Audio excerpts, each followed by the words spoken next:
All set. Next question goes to Councilor Balzotti. It's from Louis DePina, a Massasoit College student. Craig? How you doing? My name is Louis DePina. I'm a current student at Massasoit Community College. I'm a student trustee, and I would like to ask the candidates what is being done to help to improve the conditions of new immigrants or new citizens of Brockton. What is being done to improve the conditions of new immigrants and new citizens in Brockton? To Councilor Balzotti. Well, unfortunately, for a number of years with the Adult Learning Center, there's been wait lists for ESL programs, and that is something we have to work on. There has to be programs available for individuals to be able to learn English so that they can in fact go out and have the opportunities to obtain the kind of jobs and provide the economic basis for their families to be able to live.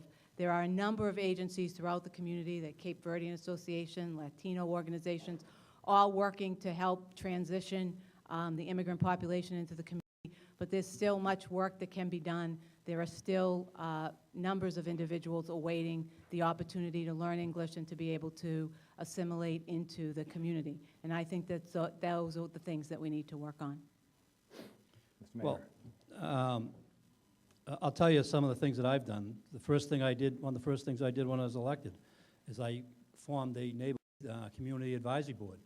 And what I did is I took 2 people from every ethnic group in the city and put them on a board, and they meet with us on a monthly basis, and they tell us what they need. We don't tell them what they need. And one of the things that we've had to do is open doors to them. You know, there's a lot of doors that are shut to them in this city. We've made everything open to them. We let them, invite them to the table. They sit down, they tell us what they need. One of the other first things I did was I met with all the black ministers in Brockton. And we sat down, we had a frank discussion about, first of all, they took it out on me first, but when it was all said and done, we sat down and we discussed what are the right things to do. How do they work with me and the rest of the community to bring stability to the young people in this community? And it was funny, one of the women ministers at the table said to me, Mayor Harrington, the Lord must have sent you, she said, because we've never been able to get together on our own. And that's the kind of outreach that I've done throughout my career, and most importantly, through the last 4 years as being the mayor of the city. And I will continue to do those things because I believe, as I said in my vision, that I want there to be a place where young families can come and raise their family and that they have affordable houses. I don't believe, as my opponent does, that if they can't afford a $500,000 house, we don't want them here. I believe everybody should be welcome here. I mean, Councilor. Jim, what I in fact said is that I want people to really want to live here. And I believe that, so don't put words in my mouth. I want people to want to live here. I want Brockton to be a community that people choose and want to live in.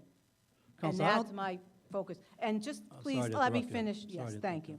Let me just finish. Let me tell you that I've also done some outreach, and I was not putting words in people's mouths or telling them what they want. I, in fact, have sat down with several ministers in the community during the last several months, and the thing that they expressed to me most was that there was a need for ESL programs and there were a need for job opportunities. That's what they told me. I'm not saying that or that that's my idea. That's what they told me they were looking for. you know what, Councilor, they told me the same thing, and I did something about it. We don't only have the we don't just have the Adult Learning Center anymore for English as a second language. We have the Multicultural Center now at the Harbor One. We have other people that are doing it at the Cape Verde Association. We have other organizations that are coming together and teaching their own people. So it's not, what it is when somebody tells you what they need, then you have to find out how to do it, implement the plan, and put it together. And I don't think I did put words in your mouth. I think if I remember correctly, what you said is, you don't want people to come here just because it's affordable. Well, people do come here just because it's affordable, because if it wasn't someplace to go, they would have no place to go. So that's why I believe everybody should have the same chance. Thank you. Mr. Mayor, I am glad that there are alternate programs, but clearly there are still not enough. And you know what? Everybody lives in Brockton.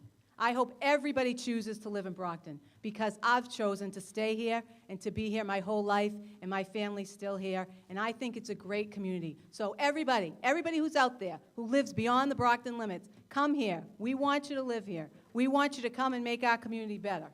Are you being sarcastic, or do you really mean it, Councilor? I really mean it. Sounded to me like you were being sarcastic. All right, please, thank you.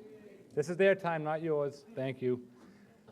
Next question is to Mr. Harrington. My name is Tom McLaughlin, owner of 20th Century Music and Antiques at 1102 Main Street here in Brockton. My question is, are you going to finally make Main Street two ways? We heard him. Mr. That's Mayor. The answer to that is probably no. And it's very disappointing to me. It's been one of my top priorities since I've been the mayor. I've worked closely with the Downtown Business Association, as I know it's a huge thing to them. Done everything we could possibly do with the state. They've agreed over and over and over again that they're going to fund it. And every time we turn around, they back off of it. It was my top priority for stimulus money, was to do the downtown two-way, not two-way traffic, but the downtown traffic recirculation, because there's a lot more than just making Main Street two ways. We actually had $2 million in the federal earmark that we put aside to do the planning. And all the state had to do was give us the money that they had already approved. And then when the stimulus money came around, we pushed for that. And at the last minute, they decided that they weren't going to do the downtown. They were going to do the Westgate Reynolds Memorial Highway project, which is an important project to the city, but it certainly wasn't my top priority. Councilor Balzotti. That two-way Main Street is an important part to downtown, but clearly it's not something that we can afford to do on our own.